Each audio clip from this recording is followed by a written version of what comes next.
안녕하십니까. 수요일 아침 여수 MBC 뉴스투데이입니다. 전남권 국립의대 추천대학을 선정하기 위한 전남도의 공모 절차가 속도를 내고 있습니다.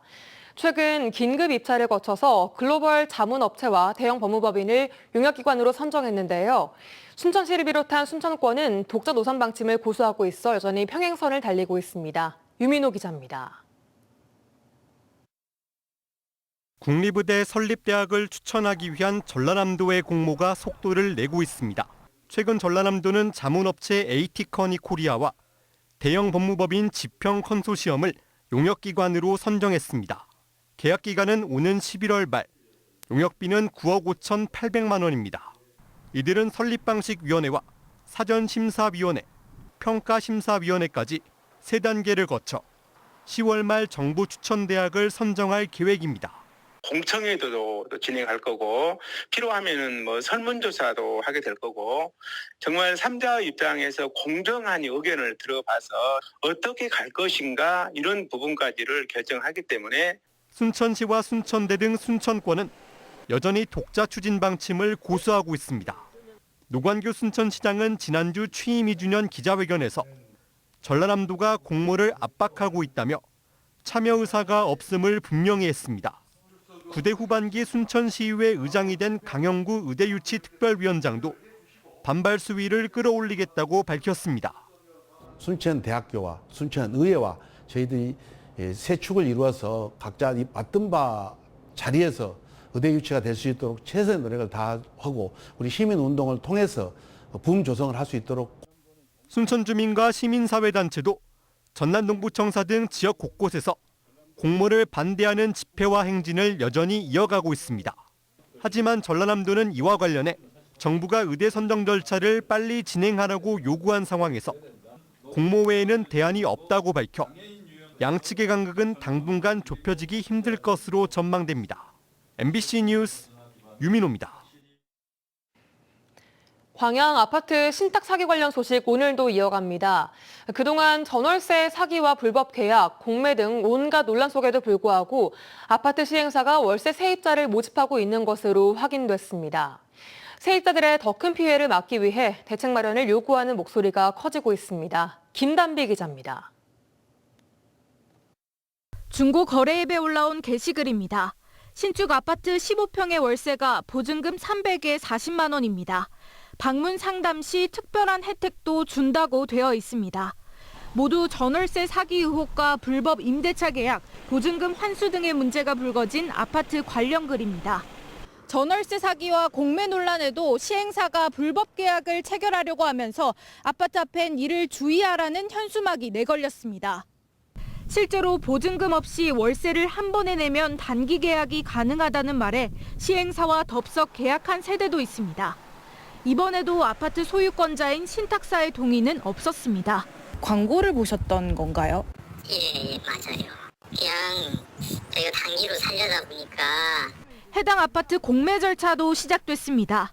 사업 주체인 시행사가 은행에 440억 원을 대출받았는데 이때 주택도시보증공사가 주택을 담보로 보증을 섰습니다. 시행사 경영난이 심각해지자 주택도시보증공사가 450억 원을 대위 변제했고 소유권을 가진 신탁사에 공매를 요청했습니다. 공매가 진행되자 광양시는 입주민들이 주거 안정에 불안을 느끼고 있다며 입주 세대에 대해 공매를 중지하거나 유예해 줄 것을 주택도시보증공사에 요청해 놓은 상태입니다. 주택도시보증공사 같은 경우는 일단 공매를 좀 유예를 좀 시켜야 될 것 같아요. 그래야지 주민들 피해가 조금이라도. 정확한 피해 상황 파악을 위해 시행사와 주택도시보증공사, 신탁사가 함께 대책을 마련해야 한다는 목소리도 나오고 있습니다. 신탁사 계좌로 그동안에 임대 보증금 일부하고 임대료가 들어오는 걸 신탁사가 모르지 않았겠잖아요, 상식적으로. 문제에 대한 책임은 또 계속 좀 져야 할 거라는 생각이고요. 광양시는 입주민들의 피해가 우려되자 공매 처분 후 거주 가능 유무와 사업 주체에 대한 민영사상 대응 방법 등 법률 자문을 구할 수 있도록 상담 지원에 나서고 있습니다. MBC 뉴스 김담입니다. 여수 시민 10명 중 6명 가까이가 불꽃축제 장소 변경에 찬성하는 것으로 나타났습니다. 여수시에 따르면 시민 1,700여 명이 참여한 온라인 설문조사에서 응답자의 59%가 불꽃축제 장소를 변경해야 한다고 답했고 중앙동 일원에서 그대로 개최하자는 응답은 41%로 집계됐습니다. 축제 장소로는 소호 요트 경기장 앞해상 39%, 여수 세계박람회장 앞해상 34%, 신월동 한화 에어로스페이스 앞해상 18%의 순이었습니다. 여수시는 설문조사 결과와 접근성, 안전성 등을 고려해 축제 장소를 선정할 계획입니다. 순천시의 생태와 문화를 기반으로 한 도시 전략이 지방 소멸 극복을 위한 해법이 되고 있습니다.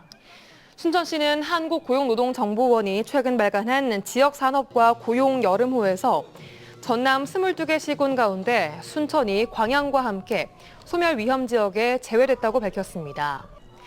시는 소멸 위험 지역에서 제외될 수 있었던 것이 지난해 순천 정원박람회의 성공으로 높아진 도시 경쟁력과 생태 정원을 기반으로 한 우수한 정주 여건이 주요했다고 분석하면서 고부가가치 문화산업을 육성을 통해 지방 소멸 문제를 극복할 수 있을 것이라고 밝혔습니다. 이와 함께 순천시는 반려동물과 함께 살기 좋은 도시로 거듭나기 위해 다양한 시도들을 하고 있습니다.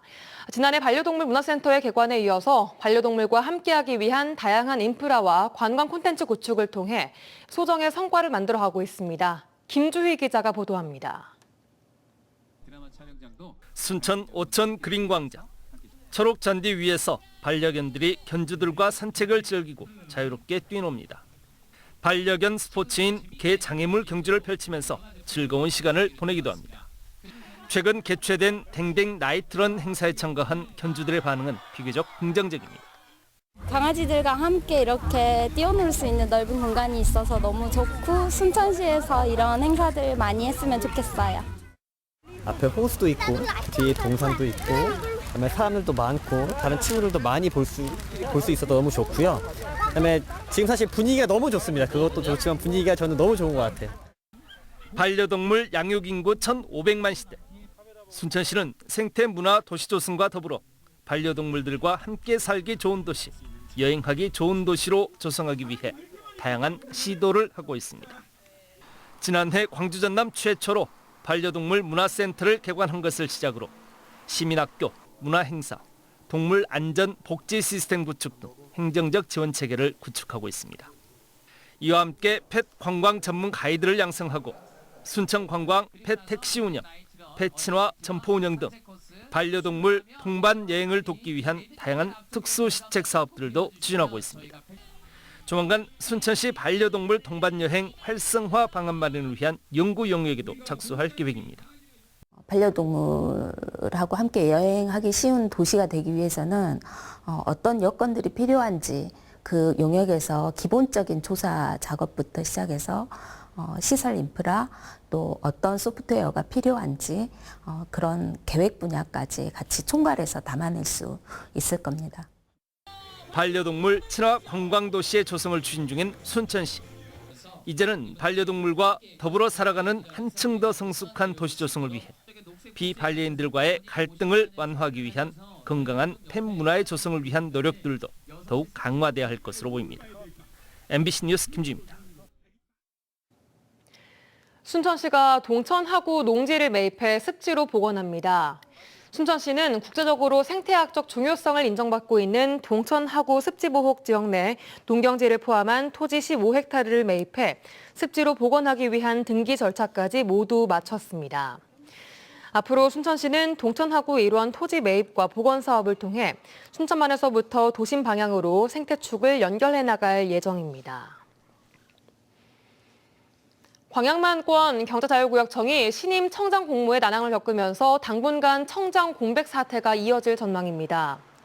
전라남도는 지난 4월 광양경제청장 공모에 지원자가 1명에 불과해 재공모에 나섰고 지난달 6명의 지원자 가운데 3배수를 압축했지만 이 중에도 적임자가 없었다며 곧바로 세 번째 공모 절차를 진행하고 있습니다. 경제청은 송상락 전 청장이 그제 퇴임함에 따라 선양규 행정개발본부장이 청장 대행을 맡아 업무 공백을 최소화하고 있으며 신임 청장 임명까지는 앞으로 2달가량 더 소요될 것으로 내다보고 있습니다. 김대중 전남교육감은 취임 2주년 기자회견을 통해 K-에듀 선두주자로 발돋움하겠다고 밝혔습니다. 내년부터 인공지능을 도입하는 2030 교실을 구축해 전남교육에 새로운 100년을 설계하겠다고 강조했습니다. 신광하 기자가 보도합니다. 김대중 교육감은 지난 2년을 지역과 협력한 공생의 교육 생태계 구축에 매진한 기간이었다고 소회를 밝혔습니다. 아침 간편식 제공과 학생 교육 수당 지급, 글로컬 미래교육 박람회 성공 개최, 교육발전 특구 7곳 지정이 성과라고 강조했습니다. 떠나는 사람이 늘어나 지역 소멸 위기가 고조되고 있는 우리 전남을 바꾸기 위해서는 획기적인 변화가 필요했습니다. 김 교육감은 주민 직선 4기 후반기의 핵심 과제로 2030 교실을 추진하겠다고 밝혔습니다. 2030 교실은 언제 어디서 누구든지 학습이 가능하고 확장하는 개념으로 내년부터 AI 교실과 지능형 과학실 등이 통합된 학습 공간입니다. 내년 9월 도입될 전남교육 AI 빅데이터 플랫폼을 기반으로 질문이 배움으로 이어지는 학생 주도형 키움 수업도 강화될 예정입니다. 교사가 수업에 집중하도록 업무 경감을 위한 노력도 병행하는 한편 학교 예산 확대를 통해 학교의 자율성을 강화하겠다는 방침도 밝혔습니다. 학교 감사 시스템 개선으로 업무를 경감하고 학교 기본 운영비 확대와 학급 운영비 연차별 증액으로 자율성을 강화하겠습니다. 김대중 교육감은 학령인구 감소와 기후변화 위기, 교육격차 문제를 공생의 관점에서 해결하겠다고 밝혔습니다.